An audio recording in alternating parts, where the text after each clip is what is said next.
Alam ko na hindi niyo magugustuhan ang ginagawa ko. Alam ko na pandidirihan niyo ako. Dahil kahit ako, nandidiri na rin sa aking sarili. Ngunit, hindi ko pinagsisisihan na sumugal ako sa ganitong paraan para sa iyo, Nay. Kaya nakikiusap ako. Sana gumising na kayo nang matapos ng lahat ng ito. Taon 2009, Quezon.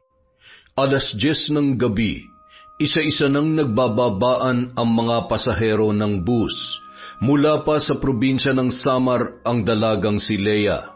Yun ang unang pagkakataon na bumiyahe siya sa malayong lugar. Sumabay na siya sa mga pasahero na tila ba nag-uunahan sa pagbaba. Kinakabahan at tila nahihilo sa halo-halong ingay na kanyang naririnig. Ramdam niya na rin ang pangangasim ng kanyang sikmura. Nang tuluyang makababa ay panay-iwas pa siya sa mga pasahero na wala nang pakialam sa kanilang mga nababangga. Pinilit niyang tumabi sa medyo maluwag-luwag na pwesto. Tumayo habang hawak ang kanyang may katamtamang laking bag na nagpalingon-lingon sa paligid. Saan kaya ako magpapalipas ng oras? Sana makahanap ako agad na mapapasukang trabaho. Magkano na lang ang laman ng wallet ko? Kapag nagkataon, baka maging palaboy ako dito. Habang nakatayo ang dalaga, bigla na lamang hinablot ng isang lalaki ang kanyang hawak na bag at nagtatakbo yun ng mabilis. Hoy! Magnanakaw! Ibalik mo sa akin yung bag ko! Tulong! Sa bilis ng magnanakaw, walang nagawa ang mga taong naroon. Napaupo na lamang siya sa isang tabi at napahagulhol. Maya-maya, nilapitan siya ng isang dalaga na may bitbit na styrofoam at suka na nakalagay sa bote ng soft drinks. Miss, okay ka lang? Ano nangyari sa'yo? Bakit ka umiiyak? Yung kasing bag ko eh. Nanakawan ka. Pambihira naman talaga oh. Paano na yan? Taga saan ka ba? Gusto mo bigyan na lang kita ng pamasahe pa uwi sa inyo? Malapit lang ba dito ang bahay mo? Ang totoo, galing pa ako ng Samar. Wala pa akong pupuntahan dahil nagbabaka sakali lang ako makahanap ng mapapasukan na trabaho. Samar? Ang layo pala ng pinanggalingan mo. Paano yan? Ay, visit kasi mga magnanakaw yan eh. Hindi man lamang lumaban ng patas sa buhay. Mabuti pa, sumama ka na lang sa akin. Malapit lang naman ang bahay ko dito, isang sakay lang ng tricycle. Kesa naman iwan kita mag-isa dito. Baka kung ano pa mangyari sa'yo. Talaga? Isasama mo ako sa bahay nyo? Oo, wala namang problema kung gusto mo. Ay, siya nga pala, ako si Sheena. Ikaw, anong pangalan mo? Leia ang pangalan ko. Tatanawin kong malaking utang na loob to sa'yo, Sheena. Kung gusto mo, tutulungan kita magtinda ng... sigurado ka? Kaya mo magtinda ng balot? Oo naman.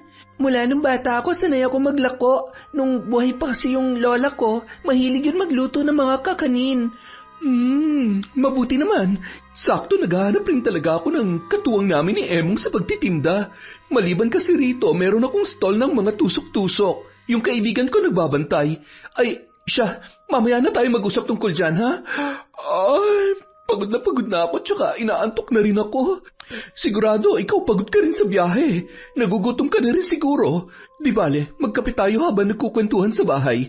Ay, pati tuloy mga damit mo na dali na magnanakaw. Pero mukhang magkasukat naman yata tayo. Pahiramin na lang kita ng damit ko. O di kaya bibigyan kita ng mga hindi ko na nagagamit. Tumango na lamang si Leia at labis na nagpasalamat sa Diyos dahil sa kabila ng kamalasan na pinagdadaanan ay para namang hulog ng langit na nakita at nakilala niya si Sheena noong mga oras na yun. Naglakad ng kaunti, sabay tumungo sa may paradahan ng tricycle ang dalawang dalaga. Ilang minuto lamang ay nakarating na sila sa bahay ni Sheena. Katamtaman lamang ang laki noon, ngunit maayos ang mga gamit sa loob. Dahil sanay sa simpleng bahay lamang sa probinsya, ay gandang-ganda na si Leia sa bahay na yun. Agad na nagtimpla ng kape at kumuha ng tinapay si Sheena para sa kanilang dalawa ni Leia. magkape muna tayo at saka itong tinapay, oh. Salamat. Ang ganda naman ng bahay mo at napakaraming gamit. Ikaw lang bang mag-isa dito? Oo, nasa ospital kasi yung nanay ko. Mahigit 1 taon na siya ron kaya ako lang mag-isa dito. At hindi naman pwedeng tumigil ako sa pagtatrabaho dahil malaki ang bayarin ko sa bill sa ospital at saka sa kung ano-ano pa. Kaya kailangan kong kumayod para mabuhay kami. Ano bang sakit ng nanay mo? Ay, na-stroke siya. Ayun, sabi ng doktor may pumutok na ugat sa utak niya kaya, ayun, hindi rin nila alam kung may tsansa pa siya magising. Pero umaasa ako na gagaling pa rin siya. Mabigat palang pinagdadaanan mo pero nagawa mo pa rin akong tulungan. Maraming salamat ha. Huwag ka mag-alala, tuturuan din kita sa paraan na alam ko. Ang totoo niyan, sapat na sa akin na patirahin mo ako dito kapalit ng pagtitinda ko. Masipag naman ako kaya makakaasa ka na hindi ako magiging sakit ng ulo mo. Kailangan mo pa rin ng pera para sa sarili mo. Ay, siya nga pala. Anong naisip mo at dumayo ka rito sa lugar namin? Ang totoo, lumayas ako sa amin. Hindi ko na kasi kayang pananakit ni nanay at ng lasenggo niyang asawa. Anak niya ako sa pagkadalaga. Hindi rin kami magkakasundo ng mga kapatid ko. Nung mamatay si Lola, napilitan si nanay na dun muna ako sa kanya. Kaya lang, ewan ko ba, yung galit niya sa tatay ko sa akin niya ibinubuntong. Tapos yung asawa niya, pinag-iinitan naman ako. Siguro dahil dagdag pa ako sa palamunin nila. Ay, si nanay naman, mula maliit pa lamang ako para bang kasalanan ko na ipinanganak niya ako at iniwan siya ng tatay ko. Basta nung makaipon ako ng pera mula sa paglalako ng gulay, nag-ipon ako ng pamasahe kaya eto, nakarating ako dito sa Quezon. Ang totoo, sobrang kinakabahan ako dahil itong unang beses kong bumiyahe ng malayo. Ay, may kanya-kanya talaga tayong problema sa buhay. Ang mahalaga, huwag tayong bumigay. Kayang-kaya natin yan. Sige na, ubusin mo na yung kape mo. Doon ka na lang din matulog sa kwarto ko. Nako, nakakahiya naman. Kahit sa sala na lang ako. Sala ka dyan. Huwag ka na mahiya. Feel at home. Bukas na bukas, isasama na kita sa pwesto namin ni Emong. Masipag yon, masayahin pero minsan nakakaubos ng pasensya. Medyo makulit kasi eh. Matagal na kami magkaibigan nun. Siguro 70% ng buhay ko alam na alam niya. Ano, tapos ka na? Ilagay mo na lang muna dyan at bukas na tayo maghugas. Hindi na, huhugasan ko na ngayon. Ikaw magpahinga ka na. Pasensya na, naging dagdag pa ako sa isipin mo. Pero hindi ako magsasawang magpasalamat sa iyo, Sheena. Alam mo, kaninang-kanina ka pa nagpapasalamat. Tsaka mo na sabihin yan kapag nasubukan mo na magtinda. Baka mamaya hindi mo magustuhan at pagsisihan mo na nakilala mo ako.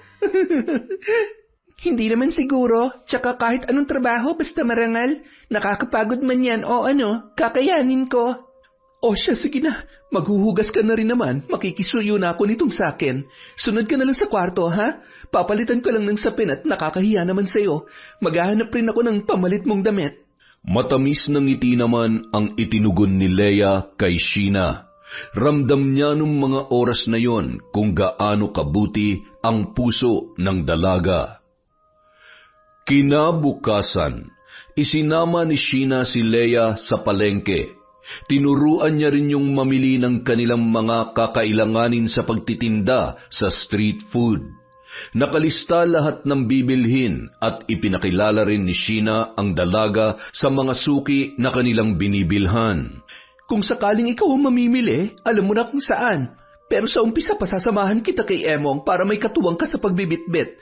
Bago mag-alas 3 ng hapon, dapat nasa pwesto na tayo. Araw-araw madalas ang karaniwang ginagawa niya ay kumuha ng balut dun kina Lola Mengay sa kabilang baryo. Minsan sumasama ako sa kanya.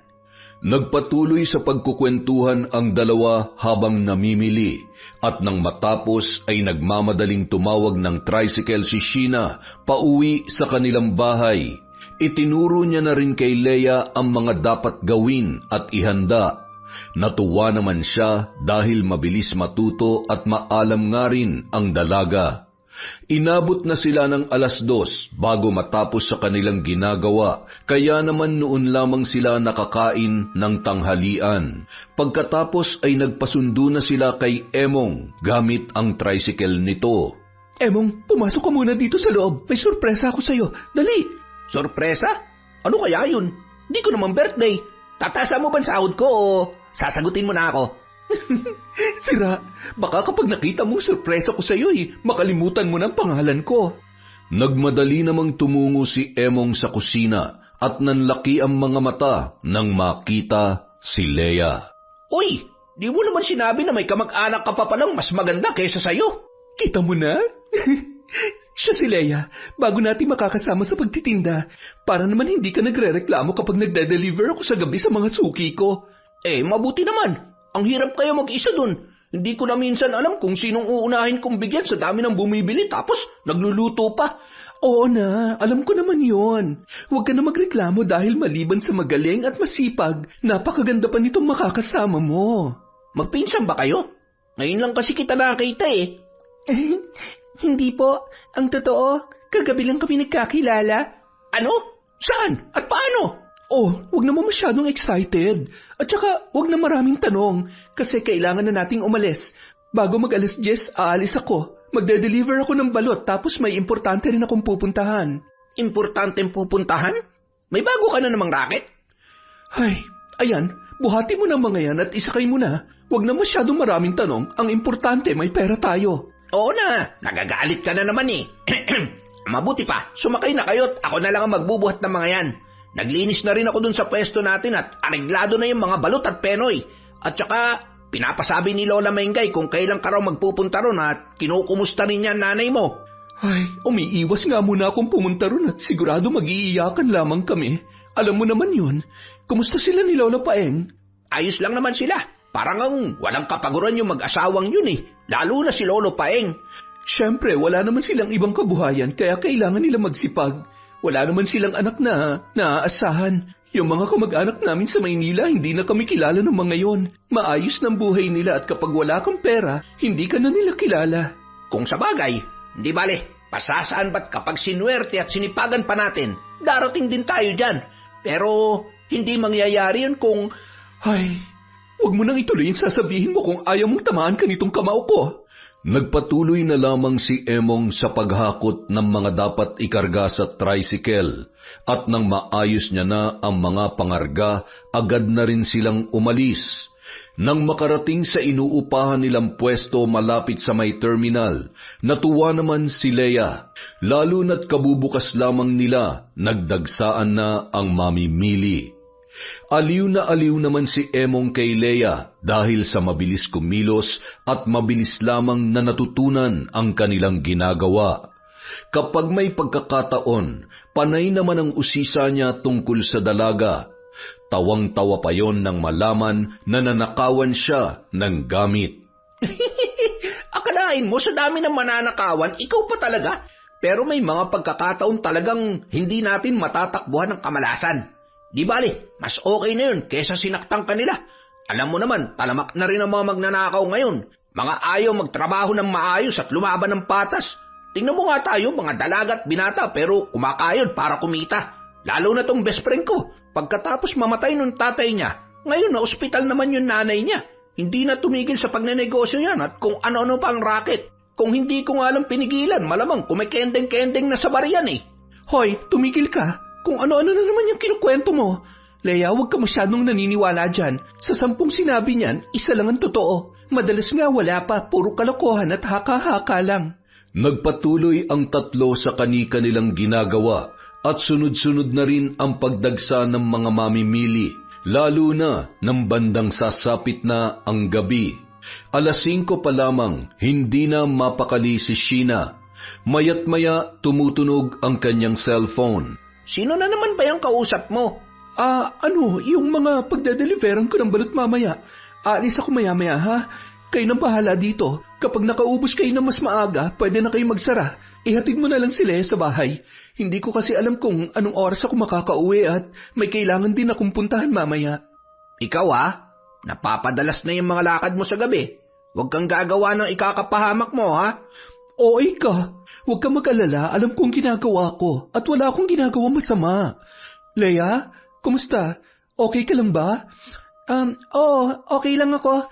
Masaya pala kahit medyo nakakapagod. Pero unang araw ko pa lang naman ngayon kaya medyo naninibago lang ako. Mga 1 linggo lang sigurado masasanay na rin ako. Ang galing mo nga eh. Mas magaling ka pa mag-compute sa akin. Siguro lagi kang first honor sa school, no? Sanay rin kasi ako sa paglalako ng kakanin at mga gulay sa probinsya. Ay, kaya naman pala eh. O siya, ikaw nang bahala mag-abot at ako na lang ang magluluto. Baka mapisikan ka pa ng mantika. Sayang naman yung kutis mong porselana. Okay lang naman. Walang dahilan para mag-inarte. Kasama yun sa trabaho natin. Paano? Kayo nang bahala dito, ha? Aalis na ako. Mag-iingat ka, Sheena. Huwag ka mag-alala. Kayang-kaya namin ni Emong to. Kumakaway pa si Leia habang naglalakad papalayo si Sheena. Bit-bit ang styrofoam na lalagyan na may lamang balot. Ang sipag rin ni Sheena, no? Nauubos niyang lahat ng yon bago siya umuwi. Oo, maraming suki yun. Marami yung kakilala dito at kung saan-saan pa. Pwede naman tumakbong kandidato yun sa halalan eh. Kaya lang, parang kinakabahan ako sa mga lakad niya nitong nakaraan. Pakiramdam ko may hindi siya sinasabi sa akin eh. Wala ba siya naikwento sa'yo? Wala naman. Siguro hindi naman siya magkukwento pa sa akin dahil bago pa lamang kami magkakilala. Ano bang iniisip mo? Marami kasing pinagkakautangan si Sheena. Hanggang ngayon nasa ICU pa rin yung nanay niya. Ilang beses ko na nga siyang kinumbinsi na kesa mahirapan pa siya at mabaon sa utang, palayain niya na lang yung nanay niya. Wala naman na yung kapag tinanggal yung mga aparatong nakakabit sa katawan nun. Natatakot lang ako para sa kanya at syempre naaawa din. Mukha lang yung malakas pero nararamdaman ko na nahihirapan din yun. Buti na nga lang yung ospital tumutulong sa mga kapwa natin na mga mahihirap. Ay, naikwento niya nga sa akin ng tungkol sa lagay ng nanay niya, pero naiintindihan ko kung bakit ayaw niyang sumuko. Nanay niya yun eh. Kahit sinong anak, gagawin ang ginagawa niya. Isa pa, ramdam na ramdam ko kung gaano niya yun kamahal. Paano? Mahal na mahal din talaga siya nun, pati nung tatay niya. Kaya nahihirapan siya magdesisyon. Pero alam mo, kung sakali man, maiintindihan naman siya ng nanay niya eh. Kesa naman mabaon na siya sa utang. Hindi naman sapat ang kinikita natin dito para sa lahat ng bayarin niya. Isa pa, sinasahuran niya ako tapos ngayon ikaw din. Kaya talagang nagtataka ako kung saan siya kumukuha ng pera eh. Para kasing hindi ko siya naririnig na dumadaing nitong nakaraan. Baka nga may iba siyang pinagkakakitaan, pero hindi rin tamang pag-isipan mo siya ng kung ano-ano. Magkaibigan kayo at higit sa lahat, mas kilala mo siya. Sa tingin mo ba, gagawa siya ng bagay na ikakapahamak niya? Samantala. Balot! Balot kayo dyan! Manong guard, nandito raw yung order nyo. Pinasobrahan kayo ng isa. Nako, salamat. May order din ba si boss? Oo. Pinapupunta niya nga ho ako ngayon eh. Sakto, kaalis lang ni madam. Pero doon ka na dumaan sa kabilang gate ha. Kung pinapapunta ka niya, sigurado nandun na sa kabilang bahay si Sir Anton. Salamat Manong ha. Sige ho, papasok na ako. Tumango na lamang ang gwardya at muling sinenyasan ng dalaga kung saan siya dapat dumaan. Ibang klase talaga si boss, oo. Pati tindera ng balot talagang hindi pinatawad. Sa bagay, maganda naman talaga. Mula ulo hanggang talampakan ay napakakinis. At saka hindi hamak na mas bata kaysa sa asawa niya. Iba rin talaga tong si Sir, oo. Mahilig din talaga sa sariwang putahe. Isang napakalaking compound na may 2 malaki at magarang bahay. Mayroon ding taniman ng mangga at guyabano. Parehong nagmula sa mayamang angkan ang mag-asawang sina Anton at Marisa. Malaki na rin ang kanilang mga anak na kapwa nasa kolehiyo na at halos kaedaran ni Sheena. Ang isa sa mga bahay na yon ay pag-aari ng mga magulang ni Anton na kapwa na mayapa na. Madalas naroon ang lalaki kapag umaalis ang kanyang asawa na abala pa rin sa pagtatrabaho para sa kanilang kumpanya. Doon niya dinadala ang kanyang mga babae na kung itrato niya ay isa lamang laruan. Tanging ang mga gwardya at kaibigan nun na si Jason lamang ang nakakaalam tungkol sa bagay na yun. Nang makapasok si Sheena, nagmamadali siyang tumungo sa pinto at kumatok. Napalingon naman ang magkaibigan na sina Anton at Jason. Mukhang may bisita kaya yata ngayon Siyempre naman pare. Pwede bang wala akong pulutan ngayong gabi? Alam mo namang hindi kumpleto ang linggo ko kapag hindi ko nakikita si Sheena. Lakas ng tama mo sa babaeng yan Baka naman hindi na lang siya bastang bayaran para sa'yo. Baka naman totoo na yung nararamdaman mo para sa kanya. Pre, walang ganun. Para namang hindi mo ako kilala pagdating sa mga babae. Siguro naninibago lang ako dahil dalaga ko pa nakuha si Sheena. Bibihira ng ganun Isa pa, alam ko na walang ibang nagmamay-ari sa kanya kundi ako lang. Sandali lang papapasukin ko lang muna yung bisita ko. Ako na, aalis na rin naman ako Ayoko naman maabala ko pa kayo. Basta kapag hindi mo na gusto, ibalato mo na sa akin. Ayos ba yon? Oo naman, walang problema. Ikaw pa ba? Malakas ka yata sa akin. Nakangising tinungo ni Jason ang pinto at pinagbuksan ang dalaga. Tinitigan muna ng lalaki ang maamong muka nito. Pagkatapos ay kinindatan niya pa yon.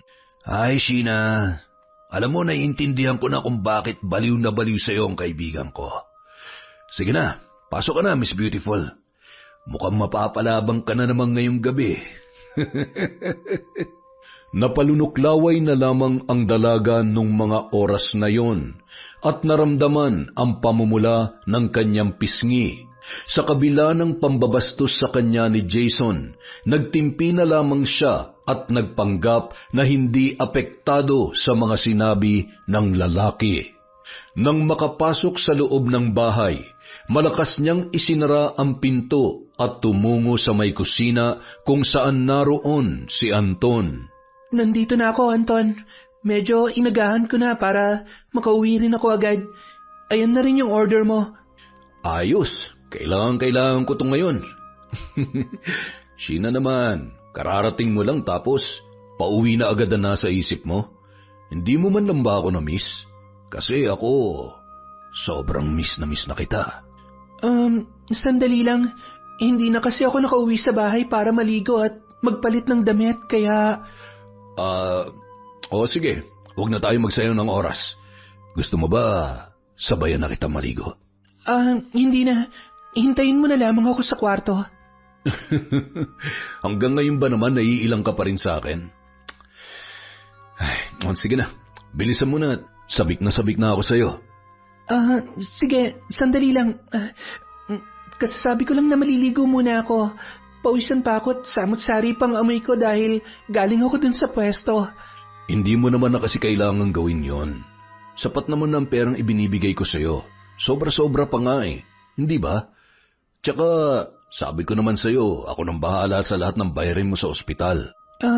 Pasensya na. Hindi ko kasi pwedeng itigil ang pagtitinda dahil hindi lang naman para sa akin yon. May mga kaibigan ako na umaasa rin sa maliit na pwesto na yon.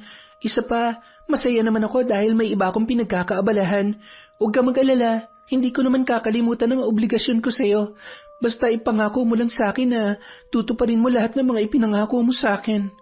Agad nang tumalikod si Sheena at pumasok sa isang silid kung saan naroon ang banyo.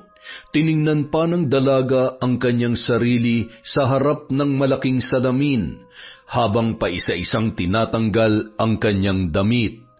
Hindi niya na napigilan ang pag-agos ng kanyang mga luha.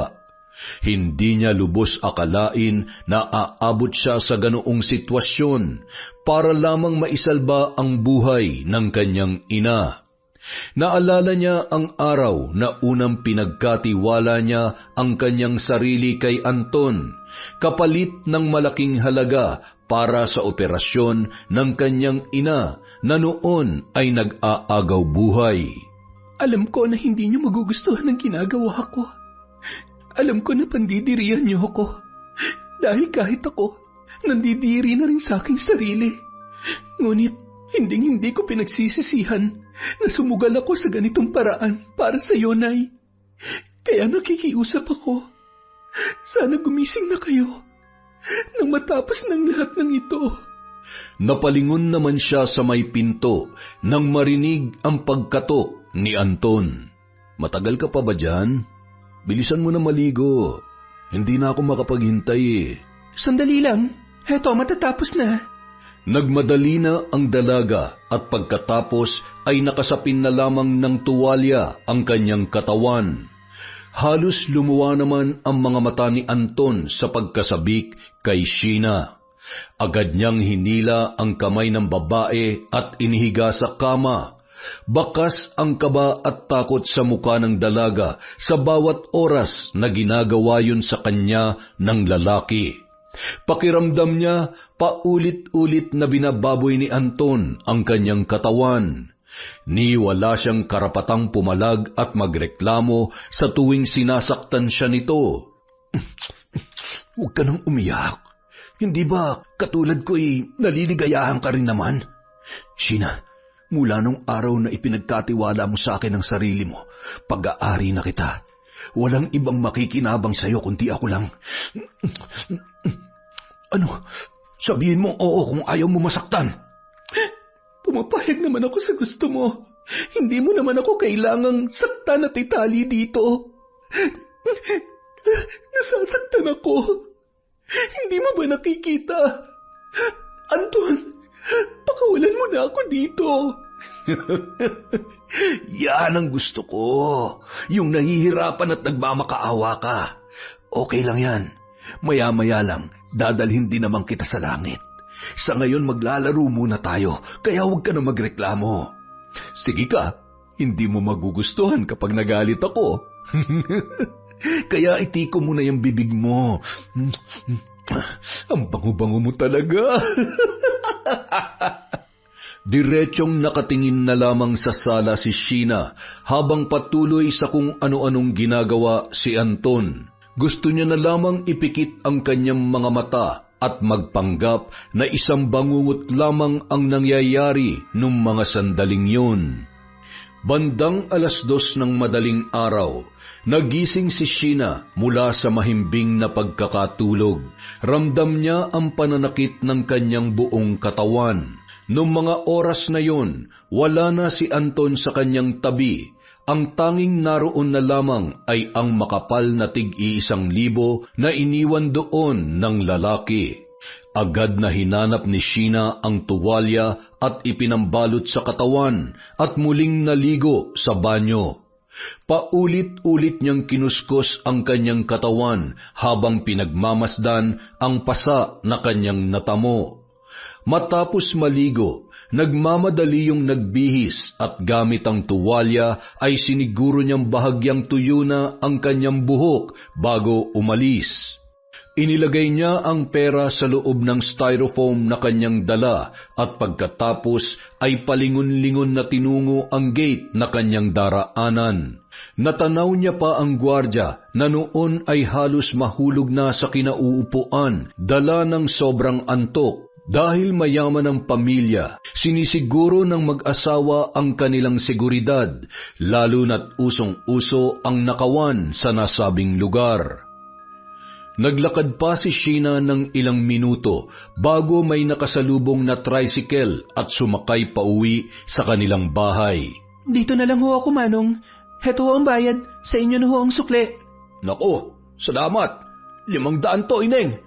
Pero salamat dahil kailangan to ng asawa kong may sakit. Ay, pagpalain ka nawa ng Diyos. Matamis na ngiti na lamang ang itinugon ng dalaga sa driver at agad nang pumasok sa tarangkahan. Kinapa niya ang susi sa isang paso ng halaman kung saan doon niya itinatago. Nasisiguro niya na kasing tulog na noong mga oras na yon si Leia. Pagkapasok ng kwarto, dahan-dahan na siya sa kanyang kilos. Nakita niya ang pera na nakapatong sa tukador. Batid niya na yun ang benta nung araw na yun. Bahagya pang napangiti si Sheena nang makita ang mahimbing na natutulog na si Leia. Sigurado akong pagod na pagod siya at naninipagong katawan niya. Agad na rin yung humiga at nagtalukbong ng kumot. Hindi pa rin makatulog dahil sa tuwing ipipikit ang kanyang mga mata ay naririnig niya ang boses ni Anton. Gayun din, hindi mawala sa kanyang isip ang mga karanasan na ginagawa ng lalaki sa kanya. Ilang minuto pa ang lumipas, nakatulog na ang dalaga. Pagkaraan ng 3 oras, kailangan niya na naman bumangon para mamalengke. Ang sakit ng katawan ko. Hindi ko yata kaya mamalengke ngayon. Pasasamahan ko na lang muna si Leia kay Emong. Leia? Leia, gising na. Pasensya na, medyo masama kasi ang pakiramdam ko eh. Pwede bang kayo na muna ni Emong ang mamalengke? Tatawagan ko siya para sunduin ka dito. Oo. Wala namang problema. Okay ka lang ba? May lagnat ka ba? Okay lang ako. Medyo mabigat lang ang katawan ko. Anong oras ka na nakauwi? 12:00 na nung nagsara kami ni Emong. Hihintayin pa nga sana kita kaso antok na ako eh. Siguro bandang 2:00 ako nakauwi. Dumaan kasi ako sa kaibigan ko pagkatapos ko mag-deliver. Ayun, medyo napasarap ang kwentuhan. Sige na, matulog ka na ulit para makapagpahinga ka na maayos. Kami na munang bahala ni Emong. Salamat, Leia, ha? Walang anuman. Gusto mo kunang kita ng gamot? Ako na lang mamaya pagbangon ko. Huwag ka mag-alala. Simpleng pananakit lang ng katawan to. Teka, tatawagan ko muna si Emong, ha? Magkape ka muna dyan.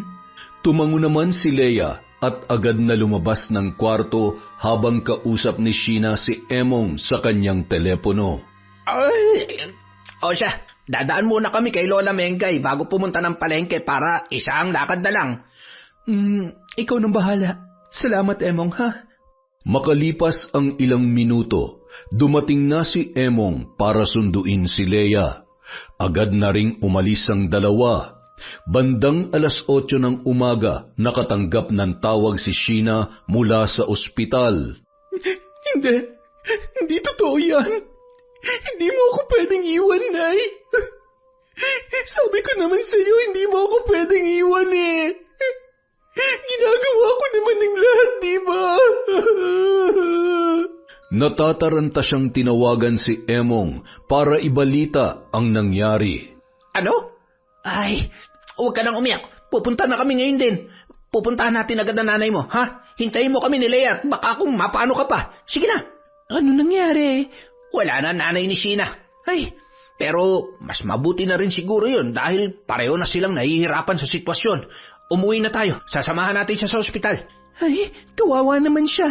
Tara na, kailangan niya tayo ngayon. Nang makauwi, nadatnan nilang umiiyak sa kwarto si Sheena habang inaapoy ng lagnat. Kailangan mo maging malakas. Ikaw dapat ang mag-asikaso sa nanay mo. Kung pwede lang na kami na lang dalawa para makapagpahinga ka, ginawa na namin. Ay nako, tumigil ka na rin sa kakaiyak at lalo ka lang mahihirapan. Anong tumigil? Okay ka lang ba? Wala na si nanay.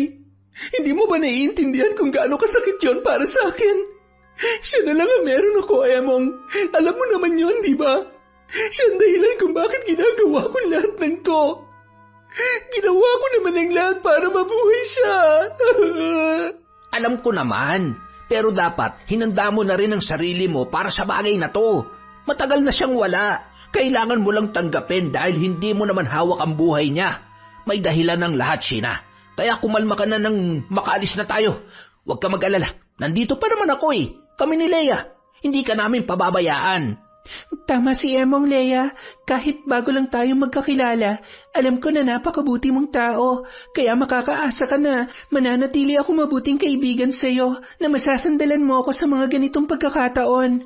Niyakap na lamang ng dalawa ang noon ay patuloy pa rin sa paghagulhol na si Sheena. Makalipas ang 1 linggo matapos mailibing ang nanay ng dalaga, paunti-unting nanumbalik sa normal ang kanilang buhay. Bumalik sila sa pagtitinda at kasama na roon ang hindi pagsipot ni Sheena kay Anton. Halos mabaliw naman ang lalaki, lalo na nang hindi na sinasagot ng dalaga ang kanyang mga tawag. Isang hapon, nagulat na lamang si Sheena nang pinuntahan siya noon sa kanilang tindahan.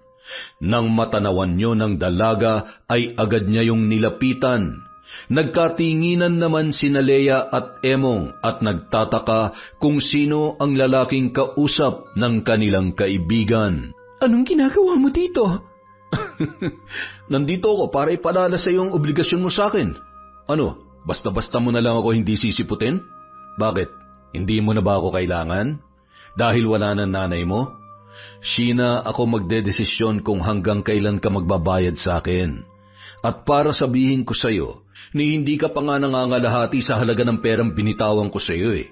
Kaya hindi pa tayo tapos. Pakikinabangan kita hanggat gusto ko. Hanggat hindi ako umaayaw. Kapag hindi ka sumunod sa kasunduan natin, hinding-hindi mo magugustuhan ang gagawin ko. Tandaan mo yan. Napakasama mo. Hayop ka. Oh, dahil hindi mo na ako kailangan, masama na ako agad? Ay nako, Sheena. Pinakinabangan mo rin naman ang hustong hayop na nasa harap mo, di ba? At makikita mo kung gaano ako kahayop kapag hindi mo sinunod ang gusto ko. Pumunta ka sa bahay mamaya. Kung hindi, baka madamay pa mga kaibigan mo. Matapos sabihin yun, agad na pinaharurot ni Anton ang kanyang sasakyan. Pilit namang kinalma ni Sheena ang sarili bago bumalik sa kanilang pwesto. Sino ba yung kausap mo? Parang ngayon ko lang nakita yun ah. Wala yon. Naniningil lang ng utang. Alam mo naman. Magkano bang utang mo sa kanya? Bakit, babayaran mo ba? Hindi. Ang ibig kong sabihin, ano naman ang ibabayad ko? Wala nga tayong kapera-pera at mahigit 1 linggo yata tayong walang kita. Tsaka kakarampot lang naman ang kaya kong maitulong sa'yo kung sakaling kailanganin mo na malaking halaga. Kung kinakailangan kong basagin yung alkansya ko, gagawin ko yun. Masyado ka namang seryoso. Huwag mong problemahin ang problema ko. Ako may utang, kaya ako magbabayad. Huwag mo na muna akong sahuran para makaipon ka ng pambayad dun sa lalaking yon. Alam niyo sa kabila ng mga nangyayari, ang swerte ko pa rin na may mababait akong kaibigan. Salamat. Sobrang salamat pero wala kayong dapat ipag-alala. Ako nang bahala dito. Sigurado ka? Basta kung may problema ka, sabihin mo sa amin ha, para alam namin kung paano ka namin matutulungan. Tumango-tango na lamang si Sheena at matipid na napangiti. Kung alam niyo lang, kung sakali man, magbabago kaya ang tingin niyo sa akin? Pandidirihan niyo ba ako? Napatingin na lamang siya sa kawalan habang iniisip ang mga naging desisyon sa buhay. Sa mga pagkakataong yun, hindi niya alam kung paano makakawala at tuluyang matatapos ang ugnayan nila ni Anton. Mula nung gabing yun, muling pinuntahan ni Sheena ang lalaki. Katulad ng dating gawi, dala niya ang styrofoam na pinaglalagyan ng balot. Ang alam ni Leia at Emong ay magde-deliver lamang yon ng balot sa mga matagal niya ng suki at kung minsan naman ay gumagawa na lamang ng iba pang dahilan para hindi mag-usisa ang kanyang mga kaibigan. Isang gabi, habang nag-uusap sina Leia at Sheena na kasalukuyang nagtutupi ng kanilang mga damit, ay may inabot si Sheena sa kanyang kaibigan. Wow, ang cute naman nitong bracelet. Ikaw bang gumawa nito? Si nanay. Mahilig siyang gumawa ng ganyan dati. Kapareho yan itong suot ko. Magkaiba lang ng kulay. Oo nga no. Salamat ha. Alam mo, lagi kong suot to. Kasi pakiramdam ko, kasama ko lang siya. Sayang no, hindi ka na nagkaroon ng pagkakataon na makilalang nanay ko. Sobrang bait nun at maalaga. Alam mo, maswerte ka kasi naranasan mo pa rin na magkaroon ng masayang pamilya. Parehong mabait ang nanay at tatay mo. Bagay na ni minsan hindi ko naranasan at mararanasan pa. Minsan nga iniisip ko kung hinahanap din kaya ako ng tatay ko. Anong klaseng tao kaya siya? Kaya lang sa edad kong to, malabo na sigurong makilala ko pa siya. Mas lalong malabo na umasang hinahanap niya rin ako matapos niyang takbuhan noon si nanay. Iba-iba talaga ang kapalaran ng tao. Hindi rin natin hawak at kontrolado ang mga nangyayari o mangyayari sa mga darating na araw. Siya nga pala, may lakad ulit ako mamaya. Dating gawi, kayo nang bahala ni Emong. Sige, basta mag-iingat ka ha. Lagi pa namang gabi ang lakad mo. Mabuti sana kung kasama mo kami ni Emong. Huwag ka mag-alala, sanay na ako. Walang mangyayaring masama sa akin. Ako pa ba? Bandang 4:00 pa lamang nagulat si Leia at Emong. Saan pupunta yun? May lakad na naman? Oo, sinabi niya yun sa akin kanina. May pupuntahan nga raw siya. May pupuntahan na naman? Napapadalas na yata yan ah.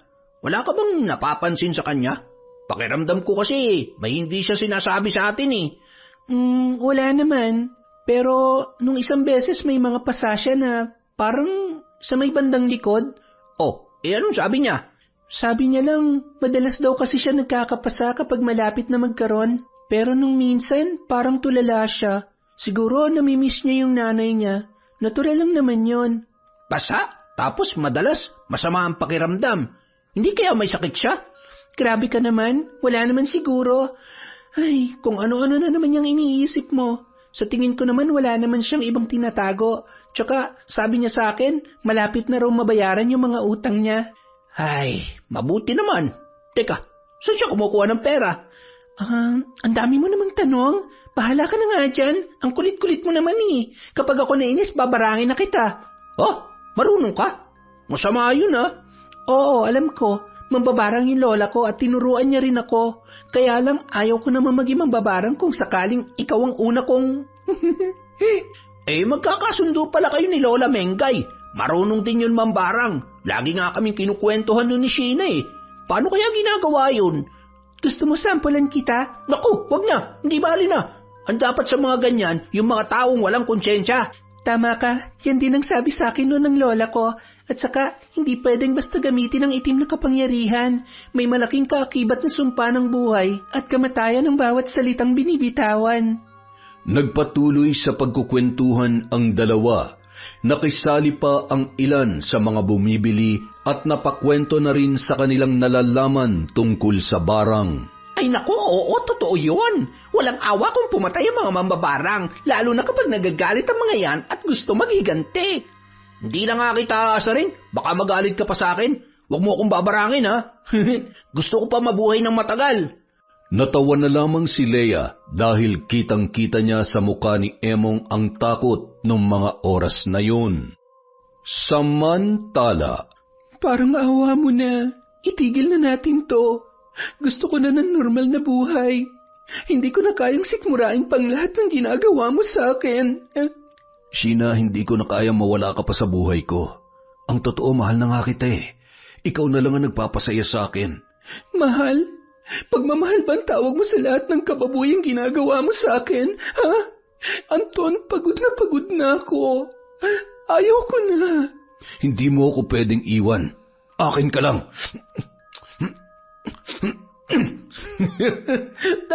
Hayop ka. Patayin mo na lamang ako. Parang awa mo na, patayin mo na ako. Gusto mo talaga masaktan, ha? Kayang-kaya kitang patayin kung gugustuhin ko. Bakit ba kasi ang tigas ng ulo mo? Hindi ka marunong umintindi, ha? Mahal naman kita eh, at hindi ka naman masasaktan ng sobra kung aayon ka lang sa gusto ko. Masasaktan ka lang pag nag-inarte ka. Lagi mo na lang kasi inuubos ang pasensya ko eh, ha? Tandaan mo, hawak kong buhay mo. Ako magpapasya kung hanggang kailan ka mabubuhay para pagsilbihan at paligayahin ako, Sheena. Ha?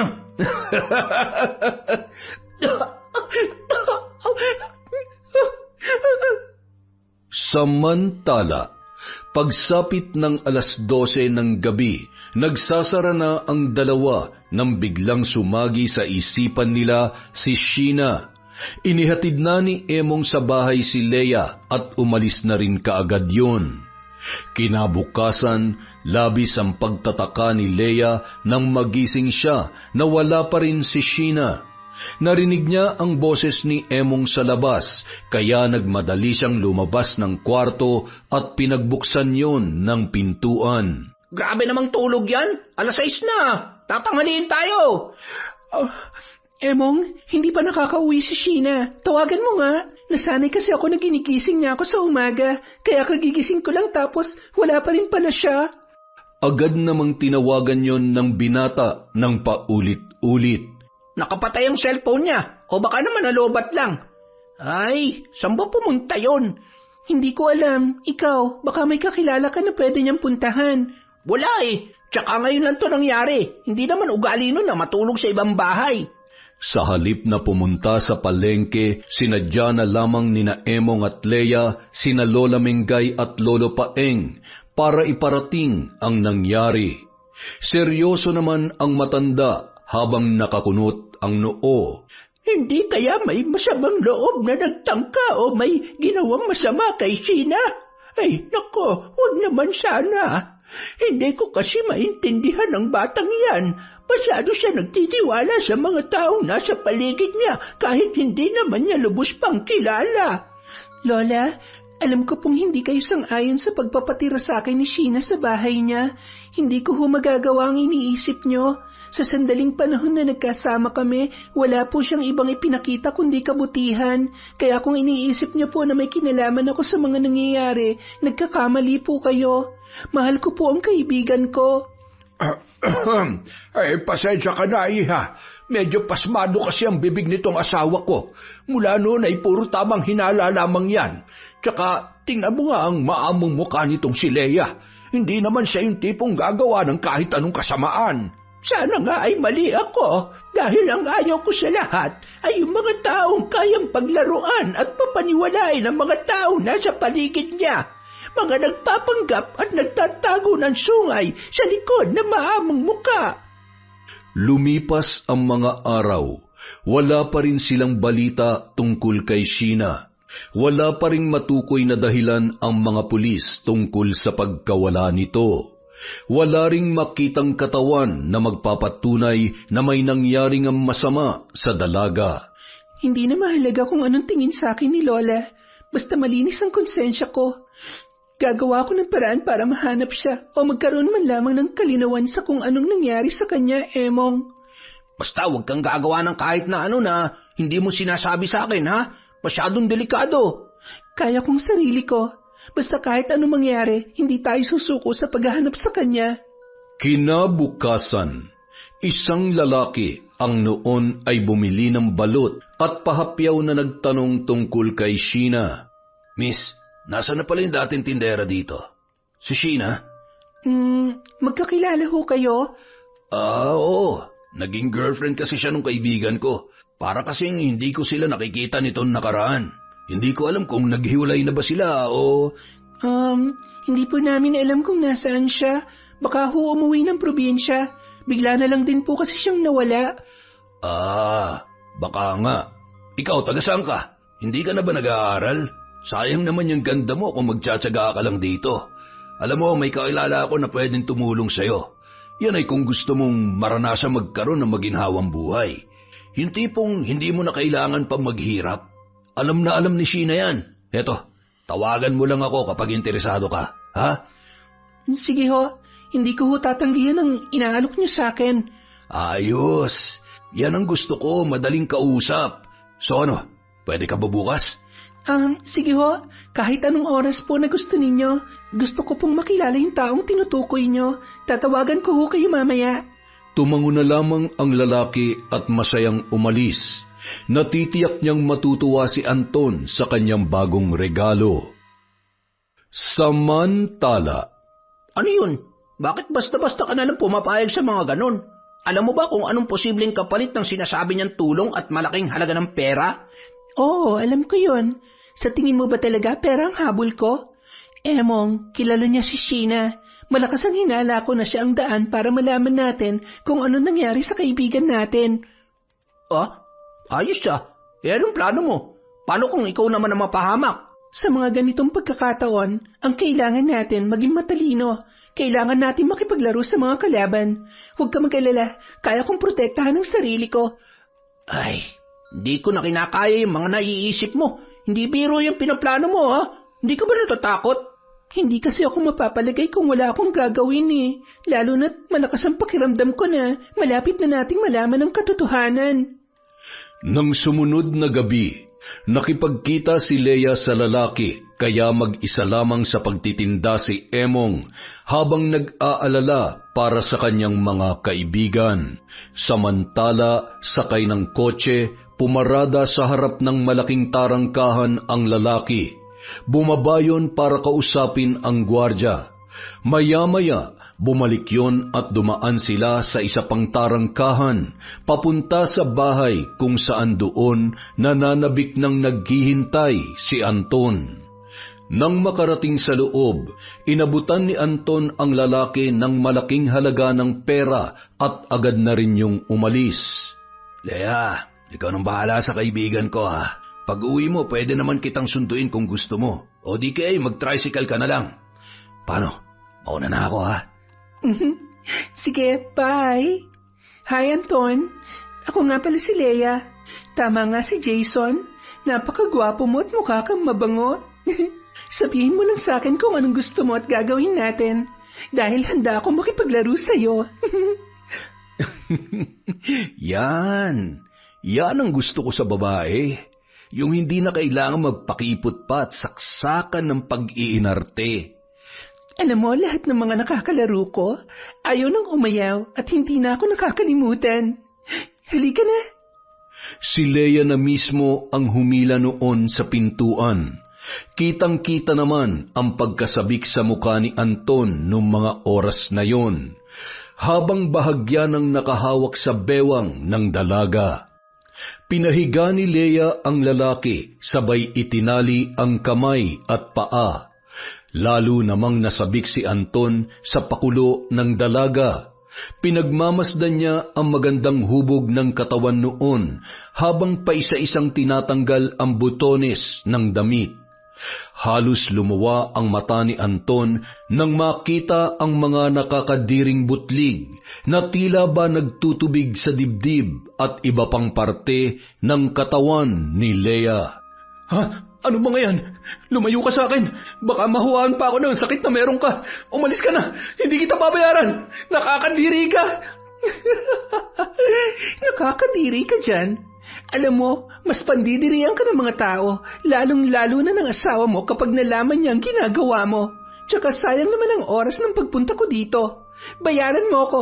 Kung ayaw mong gamitin ko tong panghampas mo at punuin ko ng latay ang makapal mong pagmumuka. Wag, magbabayad na ako. Kumuha ka ng kahit magkano dyan sa cabinet, tapos umalis ka na. Habang naglalakad si Leia papunta sa cabinet, may napulot siyang pamilyar na bracelet sa sahig.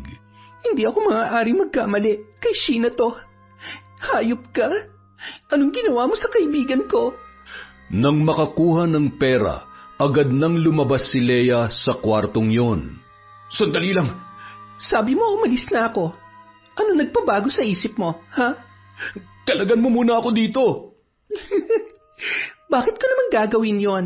Ayoko nga.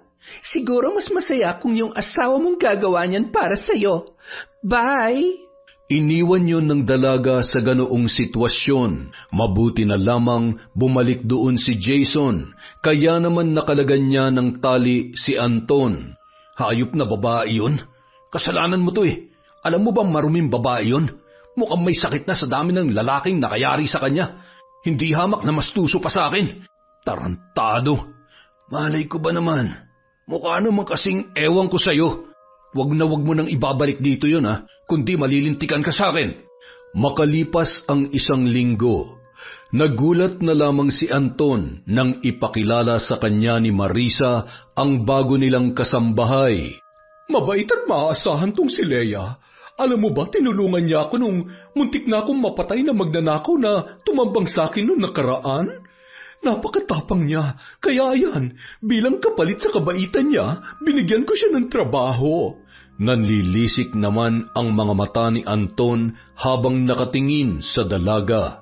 Madam, parang hindi po yata ako gusto ni Sir. Tingnan niyo po oh, para pong galit siya at... Ay, pasensya na. Ganito lang talaga ako kung tumingin. Oo nga naman. Ganyan talaga siya. Masamang tumingin at masakit sa paningin. Han naman. Ang swerte niyo naman po. Kasi wala po sa itsura ni Sir na maglolo ko. Diyan ka nagkakamali, iha. Mukha lang yung inosente pero pagdating sa babae, matinik yan. Napakahusay niyan magtago. Ay naku po, Sir. Bad yan, ha? Ang ganda-ganda ho ni Madam para maghanap pa kayo ng iba. Madam, magluluto na po ako para marami po akong matapos na trabaho. Nang makalingat, agad na pinuntahan ni Anton sa kusina si Leia para kumprontahin. Anong ginagawa mo dito? Ano po bang sinasabi niyo, sir? Nagtatrabaho po ako. Kailangan ko ng pera. Ayaw niyo naman sa akin kaya magtatrabaho na lang ako dito bilang kasambahay. Hindi ko maaatim na isang marumit na kakadiring babae magluluto at magtatrabaho dito sa loob ng pamamahay ko. Wow! Ang linis niyo naman, sir. Bitawan yung braso ko. Kung hindi, sisigaw ako ng malakas. O di kaya, sasaksakin kita nitong kutsilyo. Ano? Madam? Wisit ka talaga. Leia? Ano yon? Hinahanap po kasi kayo ni sir. Baka po namimiss na kayo. Wala nang nagawa pa si Anton. Sa sobrang inis, umalis na lamang muna yon ng bahay para magpalipas ng galit. Nang sumapit ang gabi, niyaya naman ni Marisa si Leia na uminom. Dala ng kalasingan, hindi sinasadyang nakapaglabas ng saloobin si Marisa kay Leia tungkol sa mga problema nilang mag-asawa. Hayop yang si Anton. Dahil sa kanya, naging masamang asawa ko. Nakapatay ako dahil sa kanya. Nakapatay? Bakit ho? Pinatay ko ang babae ng hayop na yan. Pinatay ko siya. Muling binalikan ni Marisa ang gabi na hindi niya inaasahan. Hayop ka? Mga hayop kayo! Isang malakas na putok ng baril at tumama ang bala noon sa katawan ni Sheena. Anong ginawa mo? Anong ginawa ko? Bakit? Dapat ba sa'yo ko ipinutok ang baril para mahimasmasan ka? Paano mo nagawa sa akin to, ha? Hindi ka ba talaga titigil sa pambababae mo? Sorry, hindi ko sinasadya. Hindi na to mauulit, Han. Anong gagawin natin sa kanya? Hindi na siya humihinga. Patay na siya. Hindi. Ikaw ang dahilan kung bakit namatay ang babaeng yan. At dapat lang siya mamatay. Ano nakita mo sa kanya? Nawala sa akin, ha? Ano? Sumagot ka! Han, nambababae lang naman ako pero ikaw pa rin naman ang mahal ko. Kailangan natin mailigpit ang katawan niya dahil siguradong... Gusto mo bang makulong? Kasalanan mo lahat ng to! Kasalanan mo! Matapos maikwento ng lasing na si Marisa kay Leia ang nangyari, hindi niya napigilan ang sarili na mapahagulhol. Habang nakayakap sa kanya si Marisa na tila punong-puno ng pagsisisi sa kanyang nagawa. Kinaumagahan, nagising na lamang si Marisa na wala na si Leia. Nagtaka siya kung bakit, ngunit naiintindihan niya naman sa pag-aakalang natakot yun sa kanyang nalaman. Hayaan mo na yun, mas mabuti na rin na umalis siya. Mukhang hindi naman mapagkakatiwalaan. Sa kabilang banda, agad na tumungo si Leia sa bahay ni na Lola Mengay para ipaalam ang kanyang natuklasan. Wala tayong laban sa yaman nila. Pero may iba pang paraan para may paghiganti natin ang apo ko. Mga wala silang puso. Tutulungan ko ho kayo. Gusto ko pong makasiguro na magbabayad sila sa kasalanan nila. Patawarin mo ko, Iha, dahil minsan kitang pinaghinalaan sa nangyari sa kanya. Huwag niyo na hong isipin yan. Ang mahalaga sa ngayon, alam na natin ang totoo. Sana lang ay malaman natin kung nasaan itinapon ng mag-asawang yun ang bangkay ni Sheena. Kinagabihan, habang naliligo si Marisa sa banyo, bigla na lamang yun napasigaw nang makita na nalalagas ang kanyang buhok at napakarami niyang pasa at nagnanaknak na malalaking paso sa katawan. Anton! Tulong! Tulungan mo ako! Ano nangyayari? Bakit ako nagkakaganito?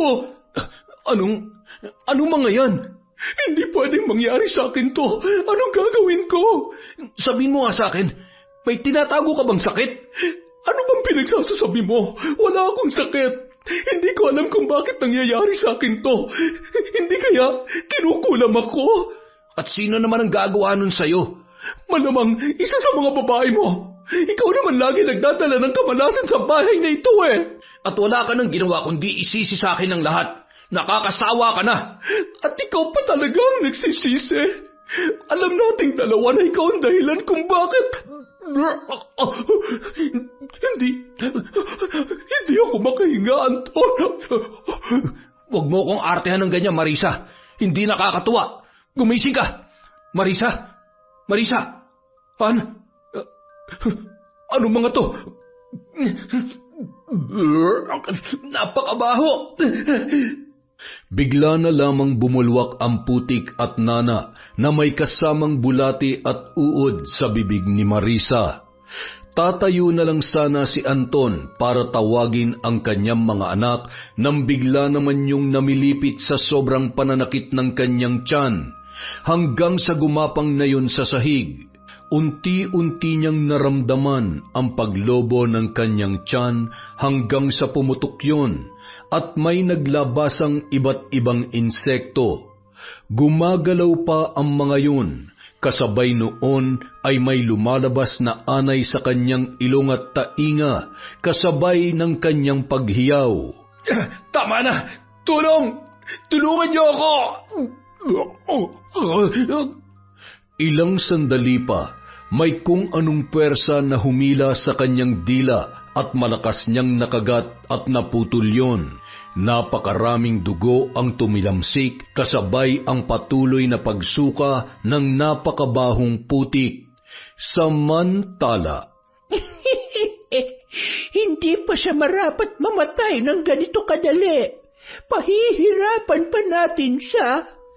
Dapat lang magdusa siya hanggang sa huling sandali ng buhay niya. Napakasama niya. Sisiguruhin ko na mananatiling malakas ang sumpa na babaunin niya hanggang ikalawang buhay. Gusto ko na sa bawat segundo na natitirang oras niya ay mapuno siya ng takot at pagsisisi. Sa ngalan ng aming pinag-anib na kapangyarihan, pagtibayin ang sumpa ng kamatayan at pasakit na unti-unting kikitil sa kanyang buhay. sa kabilang banda, isinugod pa sa ospital ang mag-asawa, ngunit tinanggihan na yon ng doktor dahil sa malubha at di pangkaraniwang kalagayan ng mag-asawa. Wala ng buhay si Marisa. Palala naman ang palala ang kondisyon ni Anton, kaya naman napilitan ang isa sa mga katulong na maghanap ng albularyo na may alam sa panggagamot ng barang at dahil na rin sa pagmamakaawa ng kanilang mga anak. Nang makita ng albularyo ang kalagayan ni Anton ay napailing na lamang yon. Ikinalulungkot ko, ngunit hindi basta-basta ang pambabarang na ito. Napakalakas na pinag-ugnay na kapangyarihan. Malaki ang naging atraso ng tatay nyo, kaya wala na tayong magagawa. Maaaring pansamantalang maibsan ang nararamdaman niya, ngunit sinasabi ko sa inyo, hindi rin magtatagal ay babawian siya ng buhay, katulad na nangyari sa nanay nyo. Barang din ang kanyang ikinamatay. At lahat ng ito ay nangyayari dahil sa isang malaking kasalanan na kanilang nagawa. Napahagulhol na lamang ang magkapatid at naguguluhan sa kanilang mga nalaman. Makalipas ang isa pang linggo, sigurado ka bang kaya mo na? Hindi na ba masakit ang sugat mo? Opo, kaya ko naman na po. Medyo nanunumbalik na rin ho ang lakas ko. Ay, grabe ang pinagdaanan mo, iha. Paano na lamang kung hindi ako nagawi sa liblib na lugar na yon? Baka kung napano ka na. Maraming salamat ho, Manong. Salamat ho sa inyo ni Nanang. Kahit ho kailangan nyo ng pera ay hindi ho kayo nagdalawang isip na dalhin ako sa ospital. Salamat din ho sa pansamantalang pagkupkup nyo sa akin. Huwag ho kayo mag-alala. Babayaran ko ho lahat ng yon dahil alam kong kailangan din maoperahan ni Nanang. Huwag mo na munang alalahanin ang bagay na yan. Mas importante ang buhay, higit sa ano paman. Isa pa, alam ko kung gaano kabuti ang puso mo. Kaya sa kabila ng lahat, hindi ka pinabayaan ng Diyos. Siguro nga po. Huwag po kayong mag-alala. Sa pangalawang pagkakataon na binigay niya sa akin para mabuhay, gagawin ko na ho kung anong tama para sa sarili ko at sa mata ng Diyos. Lahat naman po na nangyari sa akin ay bunga ng isang maling desisyon. Gusto ko na lamang pong mamuhay ng payapa at magpakalayo-layo para sa kaligtasan ko. Hindi ka ba magsasampa ng kaso? Hindi mo ba bibigyan ng hustisya ang pagtatangka nila sa buhay mo? Bahala na ho ang karma na gumawa ng para sa akin. Sa ngayon ho, gusto ko lang makasama mga kaibigan ko. Alam ko, Nararamdaman ko na nag-aalala na sila para sa akin. Nang sumunod na araw, abala sa pagkukwentuhan sina Emong, Leia at ang mag-asawang sina Lolo Paeng at Lola Mengay sa balkonahe ng kanilang bahay.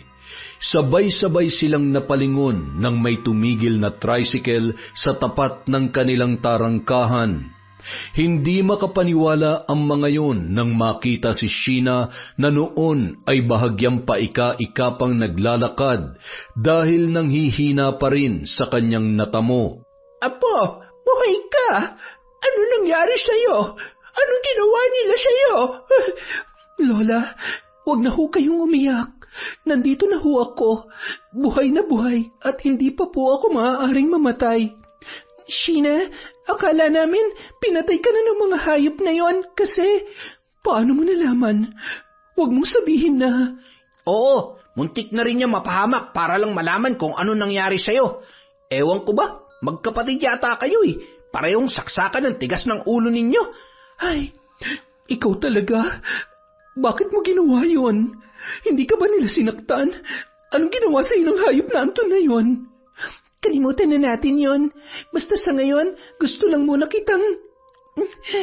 Emong, hindi mo ba namiss ang kaibigan natin? Bakit kayo ganyan? Ayaw ko pa namang umiiyak at nakakabawas ng kapugian. Sana ay mapanatili niyong ganyang katibay ang pagkakaibigan ninyo. Apo, mas makabubuti kung dumito ka muna at na maalagaan ka namin. Ipahinga mo muna ang isip at katawan mo. Hayaan mo muna sina Emong at Leia sa negosyo ninyo. Kailangan mo munang alagaan ang sarili mo. Tsaka wala ka na rin dapat ikatakot pa dahil pinagbayad na namin sila sa mga nagawa nilang kasalanan sa'yo. Siya nga po pala, Manong, halipo muna kayo dito. Agad namang lumapit ang matandang lalaki sa kanila na may masayang ngiti sa kanyang mga labi. Lolo, Lola, Emong, Leia, gusto ko palang ipakilala sa inyo ang... Ay, Diyos ko naman, Apo. Huwag naman ganito. Huwag ka naman pumatol sa kaidaran lang namin ng Lolo Paeng mo. Ay, Jesus Mariosep, hindi po ako boyfriend ng apo ninyo. Ako ho yung nakakita sa kanya sa may sementeryo nung itapon ho siya roon ng mag-asawa. Hindi ko naman ho matiis na hindi siya tulungan, lalo na ho't minsan ko na siya naging pasahero. At kahit sino naman sigurong nakakita sa kanya, itutulungan siya. Ganun ba? Salamat sa'yo. Pasensya na. Mas matatanggap ko pa kung ako na lamang ang niligawan mo kaysa sa apo ko. May asawa na ho ako. Pasensya na. Ay, iha, uuwi na muna ako. Dumalaw ka na lang sa amin kapag malakas ka na, ha? Abay, hindi na ako bet. Hindi na ata gumagana yung beauty ko, ha? Aray! Kapag ako lumilingon sa iba, galit na galit ka. Tapos ngayon, harap-harapan mo ipinamumukha sa akin na interesado ka pa magpaligaw sa iba. Manahimik ka nga dyan. Nagbibiro lang naman ako. Kung ako ikakarengkeng, di sana noon pa. Ngayon pa ba? Uugod-ugod na tayo. At saka, huwag ka mag-alala. Kung sakali man ay hindi na rin naman ako mabubuntis. Ay naku, ito talagang matandang ito. Puro kalokohan. Baka ho pwede nyo naman kaming patikmin ng napakasarap nyong tinola. At saka, mukha hong gutom na si Sheena. Nangangayayat na at mukhang kailangan niya ng humigop ng sabaw. Siya, manghuli ka ng manok sa likod at katayin natin. Ikaw, Apo, magpahinga ka muna, ha? Leia, alalayan mo muna ang kaibigan mo at magkwentuhan muna kayo. Iginiya naman ni Leia si Sheena sa silid ng dalawang matanda at pinahiga roon ang dalaga habang nagkukwento tungkol sa nangyari. Hindi ko akalain na magagawa mo yon para sa akin. Salamat. Salamat sa bracelet na binigay mo dahil yun ang nag-udyok sa akin na ituloy ang plano ko. Akala ko nga si Anton talagang pumatay sa'yo. Yung asawa niya pala. Pareho lang naman sila. Sa paulit-ulit na pananakit sa akin, alam ko na darating talagang araw na mapapatay niya ako. Isa pa, naiintindihan ko kung bakit nagawa yun ng asawa niya. Hindi niya alam na ginagawa yun ni Anton. Baka iniisip niya na kabit ako ng asawa niya. Hindi niya alam na ginagawa lang akong parausan ng demonyong yon kapalit ng pera. Isang malaking pagkakamali na ginawa ko yon. Naging miserable ako sa kagustuhan ko mabuhay si nanay. Ang totoo, ako ang pansamantalang pumatay sa sarili ko. Wala pa rin silang karapatang gawin sa iyo yon, kaya dapat lang na magdusa sila. Ano bang ginawa mo? Wala na si Marisa at si Anton. Nararamdaman ko na malapit ng katapusan niya. Binarang namin siya, kaya siguradong sa mga oras na to, labis niya ng pinagsisisihan ng lahat, o di kaya naman, hinihiling niya na sana'y mamatay na lang siya dahil sa sobrang sakit na nararamdaman niya. Barang? Teka, tinuruan ka ni Lola? Hindi. Sadyang may alam ako dahil isa ring mambabarang ang lola ko. Tapos, nagtulungan kami ni Lola para pahirapan sila, kaya wala na sila magagawa para masaktan ka pa. Mahigpit na yakap na lamang ang itinugon ni Sheena sa kanyang kaibigan habang nagpapasalamat kay Leia. Kinagabihan, habang nakahiga sa kama ay hindi maikilos ni Anton ang kanyang tila na aagnas na katawan. Ramdam niya ang kirot at hapdi ng naglalakihang mga sugat. Ilang sandali lamang, may naramdaman siyang gumagalaw sa kanyang mga mata hanggang sa lumuha siya ng dugo at nana kasabay ng paglabas ng mga insektong patay na.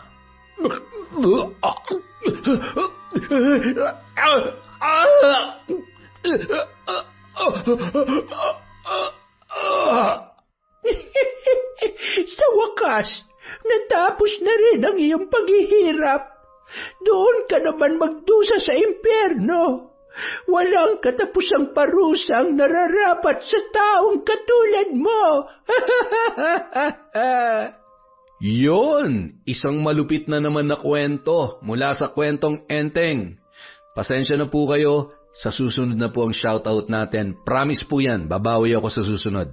Maraming salamat po sa walang sawang pagsuporta sa kwentong Enteng.